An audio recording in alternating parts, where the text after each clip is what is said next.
Yeah, well, obviously I know Debo really well. We drafted him. We actually coached him at the Senior Bowl, so I got to know him there pretty well too. So I know a lot about him, know what kind of competitor he is, what kind of playmaker he is. I've seen firsthand like him take over games, and it's really infectious throughout the team too. And just a great person, great human. Like they came in, his whole family came in when we signed him, and they're on their way to Disneyland, so they're the big old crew. They're ready to go to Orlando. But just what he can do for our team, being a playmaker with the ball in his hands, he's very versatile, and he's a great teammate. So he really kind of opens up our offense when you have him and Terry at receiver, and obviously a bunch of other guys too. But being able to get a playmaker like that and understanding that it wasn't a huge cost for us made it something enticing.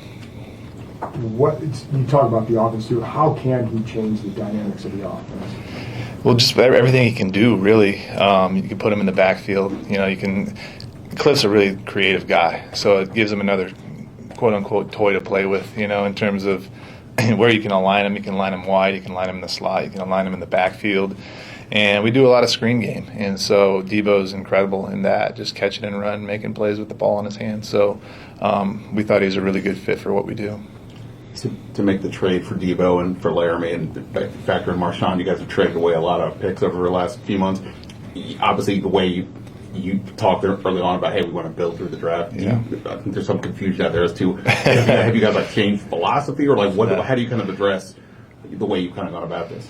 Well, I think you take each opportunity as they come, right? And so understanding where we were able to get really good players at really good, important positions, there's give and take to that, right? And so we did pick 9 players last year. I think they all made the team, right? And then we had 2 rookie free agents make the team as well. And so we have 5 picks this year. We could have more, depending on what happens.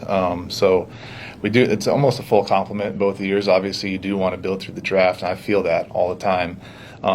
But understanding when you can get, a premier corner, a premier receiver, a premier left tackle, those are things you have to really look into. And we just felt that was the best move for us.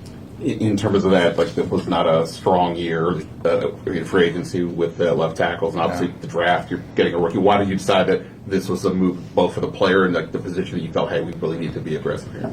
Yeah, you said it. I mean, those guys don't come on the market very often, right? Left tackles in free agency or any time, really. And picking 29, it's not like you're picking in top 5 and it's a sure thing, or as close to a sure thing as you can get. So when you have an opportunity like that, and we really wanted to bolster the offensive line, and he's, in our opinion, one of the best. You can say he's top 3, top 2 in pass protection. I think he's underrated as a run blocker too, and understanding too, we have people in that building that really vouch for him as a person, so we knew he'd fit in with our team, with our locker room, within that O-line room, and early returns show he's been great. When he came out here, he's connected with a lot of our guys, and I think he's going to be a great addition. So those opportunities are rare, so we thought it was the right to pounce on it.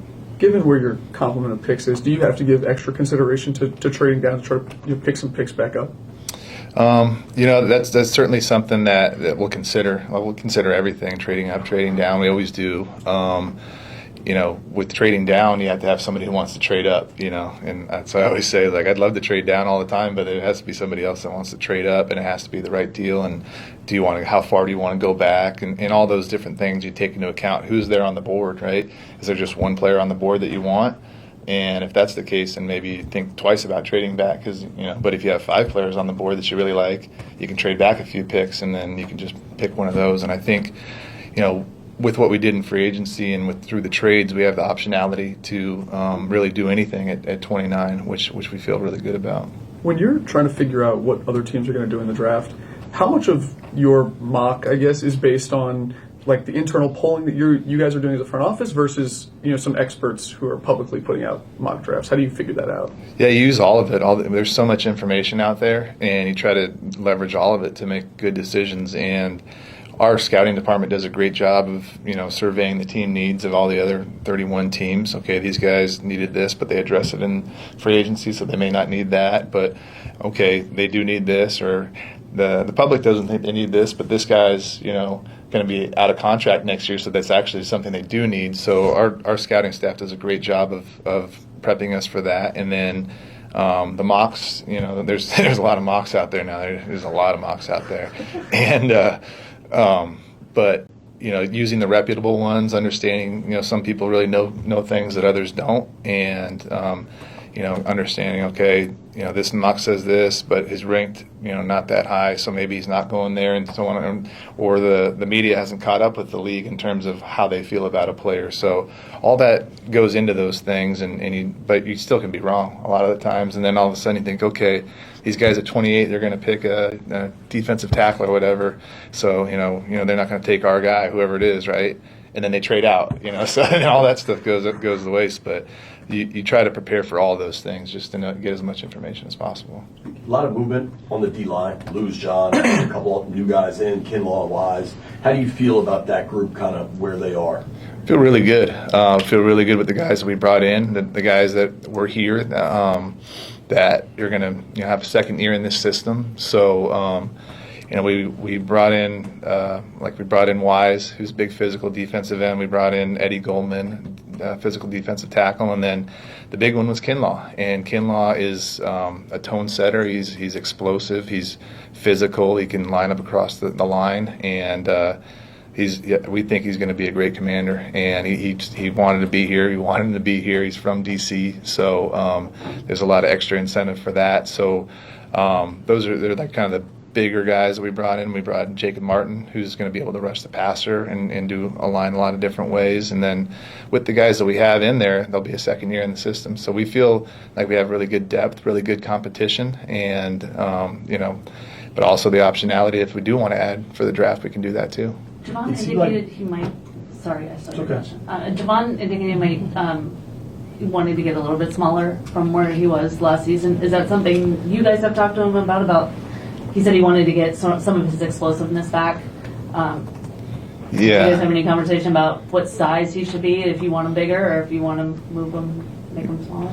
Yeah, he's have you seen him in person? Yeah, He's a monster. Like the Zoom doesn't he's unbelievable. You might have seen him if you went to the joint practices against the Jets last year, and he was probably the heaviest I've seen him there. But he can look like he can be 350 and be chiseled. Like he's a freak. Like it's unbelievable. But I've seen him when he's as low as 275 in San Francisco, and then as high as 330 plus last year with the Jets. So he can play at any position or any weight. Excuse me.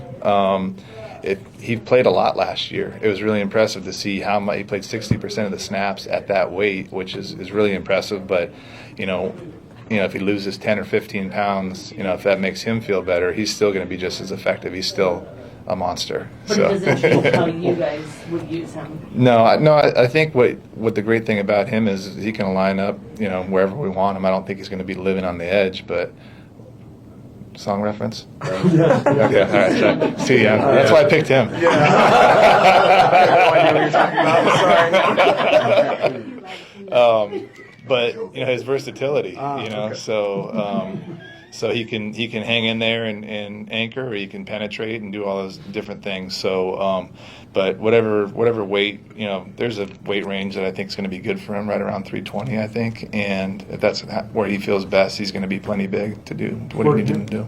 The fact that Darryl coached him and that Dan kind of cut his teeth coaching D-line